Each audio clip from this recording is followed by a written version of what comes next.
Hello everyone.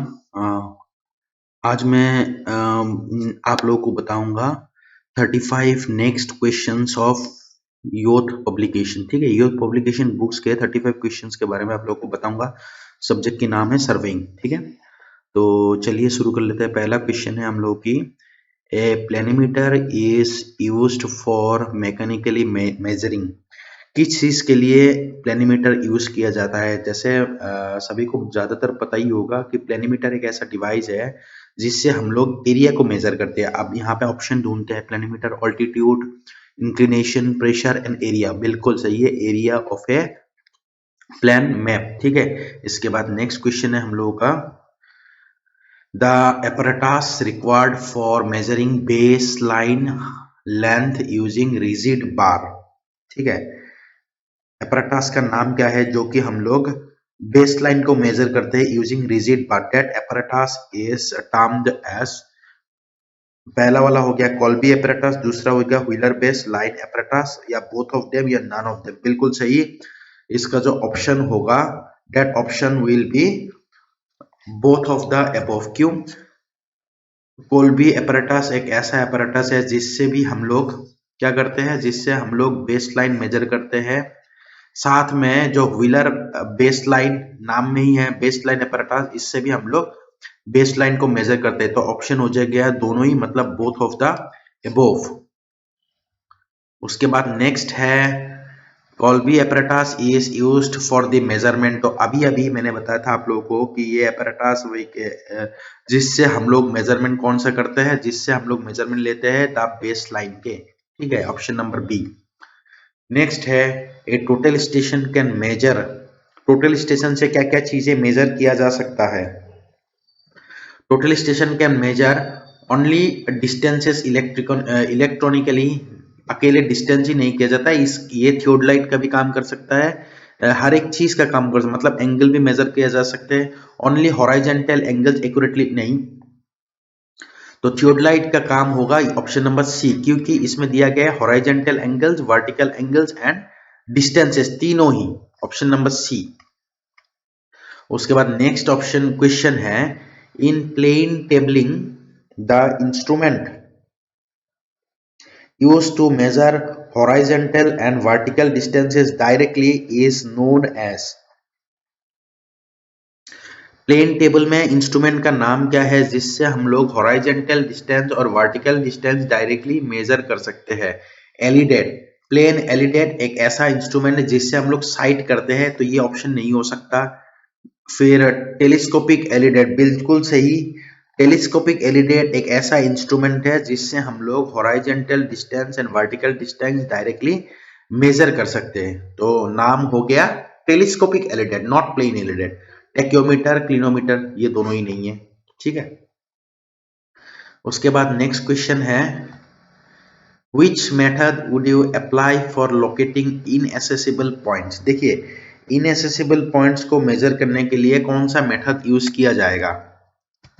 देखिए, एक चीज मैं क्लियर कर दे रहा हूं, जो प्लेन टेबल सर्वेइंग है, प्लेन टेबल सर्वेइंग में 4 मेथड है। कौन कौन सा? ट्रेवर्सिंग, पहला वाला हो गया ट्रेवर्सिंग, दूसरा हो गया रिसेक्शन, उसके बाद हो जाएगा रेडिएशन एंड इंटरसेक्शन, उसके बाद हो जाएगा रेडिएशन, उसके बाद इंटरसेक्शन। ठीक है, उसके बाद रेडिएशन के बाद हो गया हम लोग की इंटरसेक्शन। तो ये हो गया हम लोग का 4 मेथड जो कि हम लोग प्लेन टेबल में यूज करते हैं। उसके बाद हम लोगों का जो रिसेक्शन मेथड है और ट्रेवर्सिंग मेथड है, ये दोनों मेथड यूज किया जाता है किस चीज के लिए? For locating the plane table station. जो हम लोग की प्लेन टेबल का स्टेशन है उसको लोकेट करने के लिए ये दोनों यूज किया जाता है। ठीक है, for locating the plane table stations. लेकिन ये दोनों मेथड जो है radiation and intersection, they are use for locating the details, locating the details. ये प्लेन टेबल स्टेशन के लिए यूज किया जाता है दोनों method, resection and traversing. Radiation and intersection use किया जाता है डिटेल्स लोकेट करने के लिए। तो अब आप लोग को एक चीज याद रखना है कि इंटरसेक्शन और रेडिएशन ये दोनों जो मेथड है, दो मेथड डिटेल्स के लिए, डिटेल्स लोकेट करने के लिए यूज किया जाता है, लेकिन हो सकता है कभी कभी डिटेल्स हमें डायरेक्टली दिखाई दे, कभी कभी हमें डिटेल्स दिखाई ना दे, मतलब एसेसिबल या इनएसेसिबल। अब इसमें क्या होगा कि रेडिएशन मेथड ऐसा मेथड है जो कि हम लोग यूज करते हैं whenever the details are accessible. ठीक है, एसेसिबल होगा जब एसेसिबल होगा डिटेल्स और एरिया जो होगा वो स्मॉल होगा, तब हम लोग यूज करते हैं रेडिएशन। और इंटरसेक्शन कब यूज करते हैं, जब एरिया हो जाएगी लार्ज और डिटेल्स हो गया इनएसेसिबल, मतलब हम लोग को दिखाई ना दे या कोई ऑब्जेक्ट हो, तो this method is used, this intersection method is used. और रेडिएशन यूज किया जाएगा स्मॉल एरिया एंड एसेसिबल। ये लार्ज स्मॉल एरिया, ये हो गया लार्ज एरिया एंड इनएसेसिबल। ठीक है, ये हो गया पूरा डिटेल्स प्लेन टेबल सर्विंग का। अब पूछ रहा है कि which method would you apply for locating इनएसेसिबल points. इनएसेसिबल points के लिए अभी अभी बताया कि इंटरसेक्शन मेथड यूज किया जाएगा, that is option number B, that is method of intersection. Method of intersection use किया जाएगा। इसके बाद नेक्स्ट है हम लोगों का नेक्स्ट क्वेश्चन में हम लोग आ जाते हैं। Intersection method of detailed plotting is most suitable for intersection method जो है वो suitable है कब, whenever it is, अभी अभी मैंने बताया था whenever the area is, intersection method तभी यूज होगा जब एरिया लार्ज हो जाएगी और इनएसेसिबल हो जाएगा। मतलब यहाँ पे हम लोग को देखना है इनएसेसिबल कहाँ पे, हम लोग को दिखाए कहाँ पे ना दे, फॉरेस्ट में दिखाई देगा, अर्बन एरिया में दिखाई देगा, प्लेन्स में, हिल एरियाज। हिल एरियाज जो होगा, हिल एरियाज हो जाएगी, पहला चीज तो है हिल एरियाज आर इनएसेसिबल, और दूसरा चीज हो जाएगी लार्ज एरिया। तो option number C will be correct. उसके बाद नेक्स्ट क्वेश्चन है, in plane tabling failure of fix occurs when, कब फेलियर ऑफ फिक्स होगा। एक तो है plane table is inside the great triangle, दूसरा हो गया plane table is inside the great circle, तीसरा हो जाएगी the plane table is outside the great circle and the plane table is on the great circle. Inside, outside, ठीक है, और on the great circle. तो जब तो प्लेन टेबल का जो failure of the fix will occur whenever the plane table is on the great circle। जब plane table great circle में लोकेट होगी तब हम लोग फिक्स नहीं कर सकते उसको, that is failure of the fix will occur। Option number D. Next question है, the accuracy with which the instrument station can be established in plane table survey is known as। Accuracy मतलब जो भी accuracy होगा उस accuracy को हम लोग क्या कहते हैं, that accuracy is termed as strength of accuracy, strength of solution, strength of fix and none of the above. अभी अभी मैंने आप लोगों को बताया था कि फेलियर ऑफ द फिक्स जो हुआ था सर्कल में रहने के कारण, तो फेलियर ऑफ द फिक्स मतलब स्ट्रेंथ ऑफ द फिक्स, ये हो जाएगी हम लोगों की accuracy method. The method of accuracy is termed as strength of fix, option number C. उसके बाद नेक्स्ट क्वेश्चन है, the method of plane tabling commonly used for establishing the instrument station. अभी अभी मैंने बताया था आप लोगों को, तो इसमें कौन सा मेथड हो जाएगी, method of for establishing the instrument station. Instrument के लिए जैसे अभी अभी मैंने बताया था कि रेडिएशन, पहला दो मेथड है रिसेक्शन एंड ट्रेवर्सिंग, उसके बाद रेडिएशन एंड इंटरसेक्शन। रिसेक्शन और ट्रेवर्सिंग जो मेथड है उन दोनों में से हमें ढूंढना है, क्योंकि वो दोनों मेथड यूज किया जाता है for locating the station, resection and traversing. तो यहाँ पे कौन सा मेथड होगा which is used for establishing the instrument station। तो एक हो गया रिसेक्शन और दूसरा हो गया हम लोगों का ट्रेवर्सिंग। इनमें से कौन सा मेथड यूज किया जाएगा, इनमें से सबसे खास मेथड जो होगा वो यूज किया जाता है, that is resection. This method is used, resection. उसके बाद नेक्स्ट है in plane table surveying the operation which must be carried out is. कौन सी ऑपरेशन किया जाता है प्लेन टेबल सर्वेइंग में? Resection, radiation, intersection, orientation. Plane table में ऑपरेशन जो कैरी किया जाता मतलब जो यूज होता है that operation is termed as orientation, क्योंकि प्लेन टेबल में हम लोग करते हैं ना ओरिएंटेशन बाय बैक साइटिंग, ठीक है, तो उस प्रोसेस को हम लोग कहते हैं ओरिएंटेशन, ठीक है। Option number B. Next question है इन 3 पॉइंट प्रॉब्लम, नहीं, the 3 point problem can be solved by 3 point problem जो है वो किसके थ्रू सॉल्व किया जाता है? Tracing paper method, Bessel's method, Lehmann's method, all of the above. उसमें हम लोग यूज करेंगे 3 पॉइंट प्रॉब्लम जो सॉल्व किया जाता है हर एक मेथड से यूज किया जाता है। ट्रेसिंग पेपर मेथड से भी यूज किया जाता है सॉल्व करने के लिए, बेसेल्स मेथड भी, लेमन्स, मतलब ऑप्शन हो जाएगी हम लोग का all of the above, D. Next question है principle of plane tabling is. Plane tabling की प्रिंसिपल क्या है? Orientation, parallelism, levelling and 3 point. देखिए प्लेन टेबलिंग से हम लोग ओरिएंटेशन करते हैं, लेकिन इसका जो मेन प्रिंसिपल है that is called as parallelism. Option number B, the main principle of plane table is parallelism. उसके बाद नेक्स्ट क्वेश्चन है a poor fix of the table is when. Poor fix अभी अभी मैंने आप लोगों को बताया था कि इसमें फिक्स नहीं कर पाएंगे जब प्लेन टेबल जो है वो सर्कल में होगा और it will be near the circle. मतलब यहाँ पे ये देखना है the angle subtended is the station is within the great triangle, नहीं, the station is near the great circle. So answer will be option number C. उसके बाद next question है an object situated on other side of a river and is accessible from plane table station can be located by।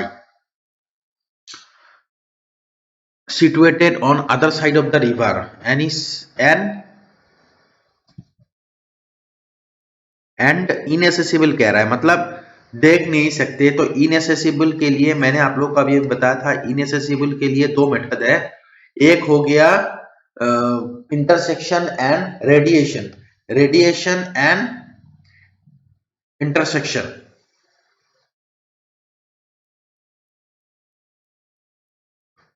Radiation and intersection. अब इनमें से हमें ये ढूंढना है कि कौन सा मेथड हम लोग यूज करेंगे इनएक्सेसिबल पॉइंट्स के लिए। The method is termed as,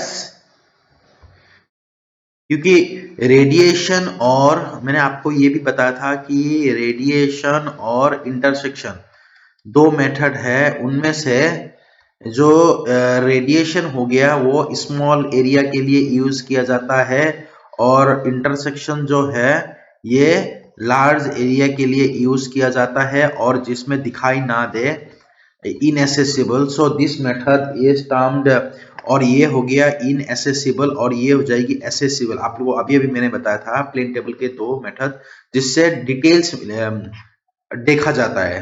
सो इसमें से इनएसेसिबल वाला इंटरसेक्शन है जो कि ऑप्शन नंबर बी होगा, ठीक है, इंटरसेक्शन मेथड। उसके बाद नेक्स्ट है the quick and most accurate method to solve 3 point problem in resection type of plane tabling। ठीक है, रिसेक्शन के लिए सबसे एक्यूरेट मेथड कौन सा है प्लेन टेबल का to solve the 3 point problem? कौन सा मेथड हो जाएगा? Tracing paper method, graphical method, trial and error method, both tracing paper and graphical method. इसमें सबसे मोस्ट एक्यूरेट जो मेथड होगा जो कि रिसेक्शन के लिए यूज होता है, मतलब resection in the sense which is use for locating the plane table station के लिए, उस मेथड का नाम है, सबसे एक्यूरेट मेथड का नाम है ट्रायल एंड एरर मेथड। ठीक है, ट्रायल एंड एरर मेथड जो होगा सबसे एक्यूरेट मेथड होगा जो कि यूज किया जाता है for 3 point problem in resection. उसके बाद नेक्स्ट क्वेश्चन है which no, while surveying a plot of land by tabling the field observations, while surveying a plot by plane tabling the field observations are, क्या होगा field observations, the field observations are plotted are the field observations are plotted and the field observations while surveying a plot of the land by plane table, the field observations and plotting proceed, the field observations and plotting proceed simultaneously, plotting दोनों बिल्कुल सही। Plane tabling एक ऐसा method है जिसमें observation भी लिया जाता है और प्लॉटिंग भी दोनों साथ में होता है, मतलब option number A, plotting and field observation proceed simultaneously, मतलब at the same time, option number A हो जाएगी बिल्कुल सही। नेक्स्ट क्वेश्चन है the operation of revolving a plane table about its vertical axis so that all the line on the sheet become parallel to the corresponding line on the ground is known as, इसको क्या कहेंगे? हम लोग जो revolve करते हैं ना plane table को, उस प्रोसेस को हम लोग क्या कहते हैं? उस प्रोसेस को लेवलिंग कहते हैं? बिल्कुल नहीं। सेंटरिंग, उसके ये भी नहीं। ओरिएंटेशन एंड सेटिंग, बिल्कुल सही, ओरिएंटेशन, क्योंकि ओरिएंटेशन के लिए हम लोग रिवॉल्व करते हैं, that is orientation by back sighting and fore sighting, so orientation method होगा, ठीक है। उसके बाद नेक्स्ट है orientation of plane table by solving 2 point problem is adopted only when, 2 point problem के लिए orientation by 3 point problem and orientation by 2 point problem, मतलब orientation by 2 point problem जो है ये कब यूज किया जाता है? Whenever saving of time is main factor, better accuracy is a main factor, given points are inaccessible, बिल्कुल सही। 2 पॉइंट एंड 3 पॉइंट प्रॉब्लम तभी यूज किया जाता है whenever the points are inaccessible, मतलब option number C is the correct answer. उसके बाद next question है while working on a plane table the correct rule is, कौन सा रूल होगा? एक हो गया drawing continuous lines from all instrument stations, next drawing short ray sufficient to contain the point short intersection should be obtained by actually drawing the second ray, none of these। इसमें जो working होगा plane table का, working of the plane table, the correct rule होगा we have to draw the short rays which is sufficient to contain the points short, ये वाली हम लोग use करेंगे वर्किंग प्रोसीजर में प्लेन टेबल का, ठीक है। उसके बाद नेक्स्ट क्वेश्चन है which of the following instrument is not used for plane table surveying, plane table में हम लोग कौन सा यूज नहीं करेंगे? प्लम बॉब, हम लोग प्लम बॉब जो है ये वाला हम लोग यूज करते हैं, बिल्कुल सही। इसके बाद थियोडलाइट नहीं यूज करते, स्पिरिट लेवल यूज करते हैं लेवलिंग के लिए, अलिडेट साइट के लिए यूज करते हैं, मतलब जो यूज नहीं करते हैं डेट वन विल बी थियोडलाइट, ठीक है, ये यूज नहीं करते हैं, ऑप्शन नंबर बी। नेक्स्ट है the fixed of a plane table with 3 points known points in is good if the instrument station lies। देखिए फिक्स जो होगा, fix of the error fixing possible नहीं होगा अगर प्लेन टेबल सर्कल में लाई करेगा या नियर द सर्कल लाई करेगा, लेकिन फिक्सिंग पॉसिबल होगा जब प्लेन टेबल जो होगा it will lie in the great triangle, whenever it will lie in the great triangle, that is answer will be option number A, correct answer. उसके बाद next question है circle होगा जब fix नहीं हो पाएगी एरर, और ट्राइंगल होगा जब फिक्स हो पाएगी। उसके बाद नेक्स्ट क्वेश्चन है which one of the following is a wrong statement about plane table surveying, wrong कौन सा है? प्लेन टेबल में बोल रहा है कि it avoids missing of any measurement required for plotting, ना, ये करेक्ट है। It is an accurate method, ठीक है।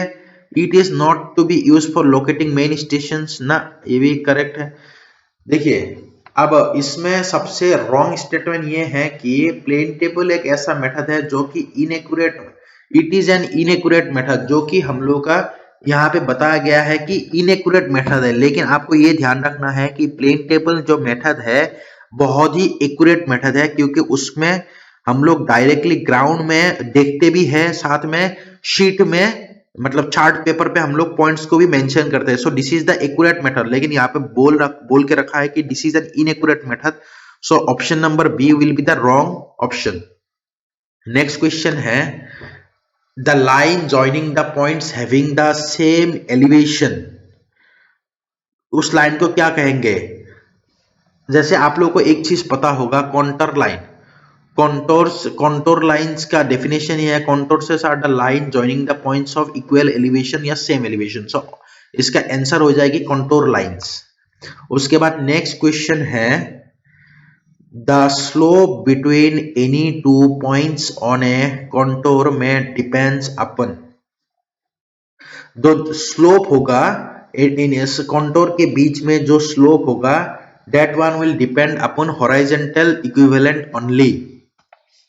सो इसका आंसर हो जाएगी option number B, horizontal equivalent only, because the slope between any two line on a contour, मतलब दो पॉइंट के बीच में ये वाला लाइन मेजर और सेम पॉइंट के बीच में लाइन ड्रॉ हो रही है और ये वाला दो पॉइंट के बीच में सेम लाइन ड्रॉ हो रही है, तो इनके बीच में जो भी एंगल होगा that one will depend upon the horizontal equivalent only। उसके बाद नेक्स्ट क्वेश्चन है an imaginary line which is lying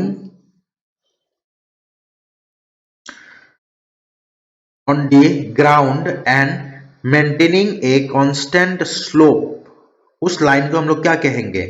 that line which is lying on the ground and maintaining a constant slope is termed as grade contour. ठीक है, that line is termed as grade contour, option number D. Next है area enclosed in a contour may be determined by means of, कोई भी area जो कि contour में मतलब जैसे हम लोगों का एक हिल हो गया या एक वैली हो गया, जो भी एरिया होगा विच में be determined by means of, किससे हम लोग उसको मेजर करेंगे? That area can be determined by the means of, जैसे अभी अभी मैंने इस पीपीटी के फर्स्ट क्वेश्चन में आप लोग को बताया था कि प्लेनीमीटर एक ऐसा डिवाइस है जो कि एरिया मेजर करते हैं, तो यहाँ पे एरिया के बारे में पूछ रहा है। So the device will be termed as planimeter. उसके बाद नेक्स्ट क्वेश्चन है the alignment of highway are generally taken along, जो अलाइनमेंट किया जाएगा हाईवे का उसका अलाइनमेंट किस तरफ मतलब किस डायरेक्शन में किया जाएगा? That one will be always done along the contour lines, that one will be done across या रिजिड वैली या वैली लाइन के तरफ नहीं, those will be their alignment will be always done along the contour lines. उसके बाद next question है हम लोग की contour lines of different elevation can unite to form one line only in the case of, किस case में contour line जो है वो unite होगी या mix होगी? that can unite only in the case of the vertical cliff। ठीक है, vertical cliff में ही ये unite होगा। ठीक है, जैसे एक ये हो गया, फिर एक ये, फिर यहाँ से एक ये, तो यहाँ पे जो होगा सबसे हाइट ज्यादा होगा, सो ये जो होगा, so this one is termed as the vertical cliff। उसके बाद when the contour lines having the same contour intervals are far apart then it shows a plane surface, plane surface नहीं शो करेगा, very steep slope नहीं show होगा, gentle slope। Option number C is the correct option, जब दूर दूर में रहेगा then that one will represent the gentle slope। उसके बाद नेक्स्ट क्वेश्चन है closed contours with higher value inward represents, the closed contour with the higher value inward represents, अंदर के तरफ जो भी हायर वैल्यू होगा that one will represents as the hill। ठीक है, that one will represents hill, अंदर सबसे ज्यादा हाई वैल्यू है तो इसको हिल ही हम लोग कहेंगे, और अगर अंदर सबसे कम वैल्यू होगा तो उसको हम लोग डिप्रेशन कहते हैं। ठीक है, तो इसके बाद हो गया हम लोगों का नेक्स्ट क्वेश्चन है हम लोग की for hilly region the ideal method of contouring is, देखिए हिली रीजन जो होगा उसमें सबसे बढ़िया मेथड जो होगा कंटूरिंग के लिए, that method is termed as direct method, method of squares, cross section method and radial line method. सो सबसे बढ़िया मेथड जो होगी वो होगा रेडियल लाइन मेथड, ठीक है। Option number D is the correct answer. उसके बाद नेक्स्ट है थियोडलाइट की कुछ क्वेश्चंस करेंगे, जैसे the Bowditch method of adjustment of ट्रेवर्स is based on the assumption, कौन सी एजम्पशन के ऊपर ये बाउडिच मेथड एप्लीकेबल है, that is whenever the E1 is directly proportional to root L and E2 is inversely proportional to root L। so इसका जो answer हो जाएगी option number ए। यहाँ पे E1 और E2 क्या है यार, E1 and E2 are errors in linear and angular measurements, errors है ये दोनों। so inverse directly proportional to length and inversely proportional to length, E1 E2। तो ये हो गया बाउडिच मेथड के एडजस्टमेंट ऑफ ट्रेवर्स। नेक्स्ट क्वेश्चन है हम लोगों का, जो कि हम लोग की लास्ट क्वेश्चन है, ठीक है। They subtense bar can be use to measure, subtense bar जो है इसका काम क्या है, the subtense bar can be use to measure horizontal angle, उसके बाद vertical angle, horizontal distance and vertical distance. Subtense bar की काम होगा, it is use to measure the horizontal distance, ठीक है। सबटेंस बार से हम लोग हॉराइजेंटल डिस्टेंस को मेजर करते हैं, जो कि हम लोग का आंसर है ऑप्शन नंबर बी, ठीक है। तो आज के सेशन में इतना ही था, बाकी मैं नेक्स्ट क्लासेस में फर्दर आप लोगों को बताऊंगा वेरियस सब्जेक्ट्स के बारे में। बस सर्वेइंग की यहाँ तक हो चुका है, ठीक है। एंड एनीवेज अगर किसी ने सब्सक्राइब नहीं किए हो, so you are requested to subscribe the channel. And अगर आप लोग को पसंद आयो हो video, please like the video and thanks for watching the video, okay.